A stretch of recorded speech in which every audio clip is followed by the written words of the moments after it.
یا اللہ یا رحمان یا رحیم یا کریم۔ دوسری چیز کیا ہوا ہے کہ اس دن کے اندر جہاں بہت ساری خرافاتیں جمع ہو گئی ہیں، وہیں ایک خرافاتوں میں سے اور بدعات میں سے ایک بدعت حلوے کی بھی جمع ہو گئی کہ بھئی اس دن کیا ہے، حلوہ پکایا جائے، حلوہ کھایا جائے۔ دیکھیں سال کے پورے دنوں میں ویسے کوئی حلوہ پکانا نہ تو حرام ہے نہ ہی ناجائز ہے،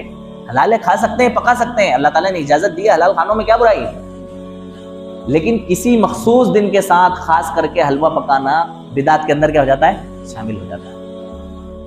اچھا، اس حلوہ پکانے کی رسم اس کے اندر شامل کیوں، اس کو بھی سمجھ لو۔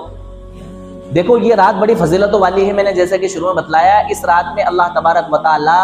بندوں کی اتنی کثیر تعداد میں گناہوں کو معاف فرماتے ہیں۔ حدیث پاک کے اندر آتا ہے کہ قبیلہ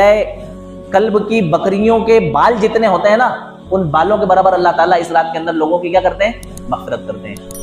تو بتاؤ جب اتنے، ایک بکری کے بدن پہ کتنے بال ہوتے ہیں، اور ایک قبیلہ ہے جو کہ بہت بڑا قبیلہ تھا اور اس کے اندر بہت زیادہ بکریاں پایا جایا کرتی تھی، اللہ کے رسول نے اس قبیلے کی مثال دی، تو لاکھوں کی تعداد میں جب وہ بکریاں ہوں گی تو ان کے بال کتنی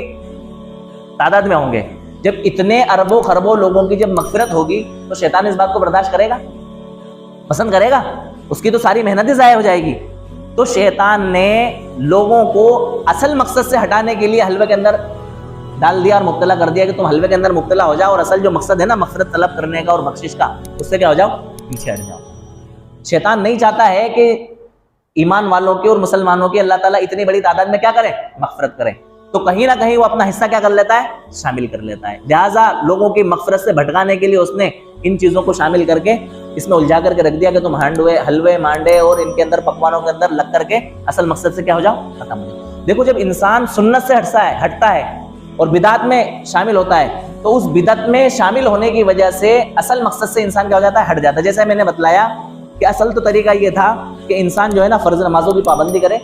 نمازوں کا اہتمام کرے، تو انسان ان نمازوں کا تو اہتمام نہیں کرتا ہے، لیکن ایسے دنوں کے اندر جو نفلی نمازیں آتی ہیں نا ان کے اندر جماعت سے نماز پڑھنے کا کیا کرتا ہے، اہتمام کرتا ہے۔ تو اصل مقصد سے ہٹنے کی وجہ سے کن چیزوں میں شامل ہوا، ان چیزوں میں شامل ہو گیا۔ اسی طرح سے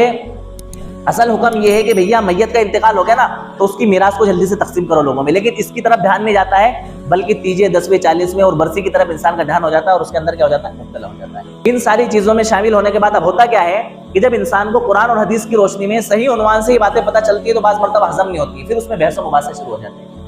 کہ بھئی یہ بات تو ہم نے آج تک سنی نہیں، ایسی بات تو ہوئی نہیں۔ اس سے ہمیں اہل ایمان کو کیا کرنا چاہیے، گریز کرنا چاہیے، بلکہ اللہ تبارک و تعالیٰ کی طرف سے یہ نعمت سمجھنا چاہیے کہ اللہ تعالیٰ نے ٹھیک 2 ہفتے پہلے رمضان المبارک سے یہ رات ہمیں دی ہے، یہ ہمارے لیے نعمت ہے۔ اس رات میں ہم اللہ تبارک و تعالیٰ کے سامنے رو دھو کر کے اپنے گناہوں کو معاف کر کے ہم رمضان المبارک کا استقبال کریں اور رمضان المبارک کی کیا کریں، تیاریاں کریں۔